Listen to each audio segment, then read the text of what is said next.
My name is Missy Purcell. Good evening, Superintendent Watts, board members.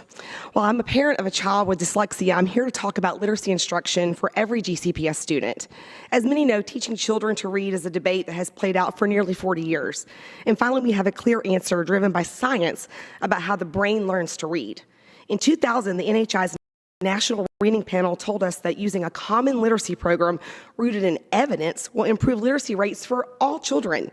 In 2019, before COVID, according to our CCPRI state reports, an astonishing 51% of Black students, 61% of Latino students, and 79% of students with disability, like my 1 in 5 in GCPS, were not proficient in ELA. These numbers have not improved with current teaching methods and even declined in recent years as the pandemic has played out. And while this is beyond disappointing, the decline is not a surprise. Black, Latinos, and learning disabled students suffer disproportionately when not taught to read using evidence-based practices based on the science of reading. A school system like GCPS should be leading the way in reading rates.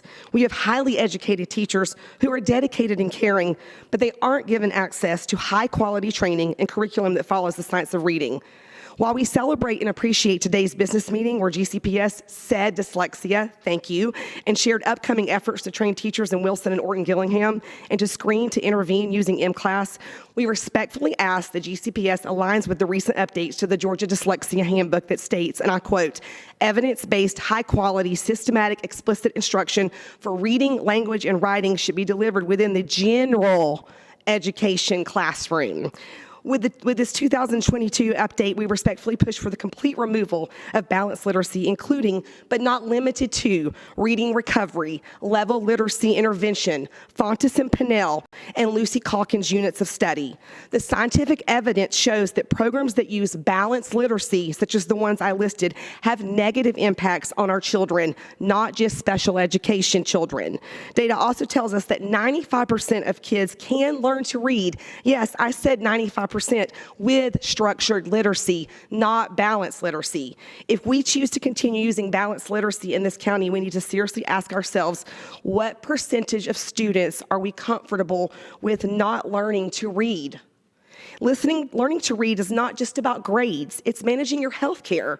It's signing a lease. It's applying for a mortgage and registering to vote. Reading is the foundation for every aspect of our lives. The science is proven and it is settled. The science of reading is the only way where the child with dyslexia will learn to read. However, this approach will benefit all our readers. Struggling readers will become proficient readers, and good readers will become advanced readers. Children have a right to a free and appropriate public education. Thank you.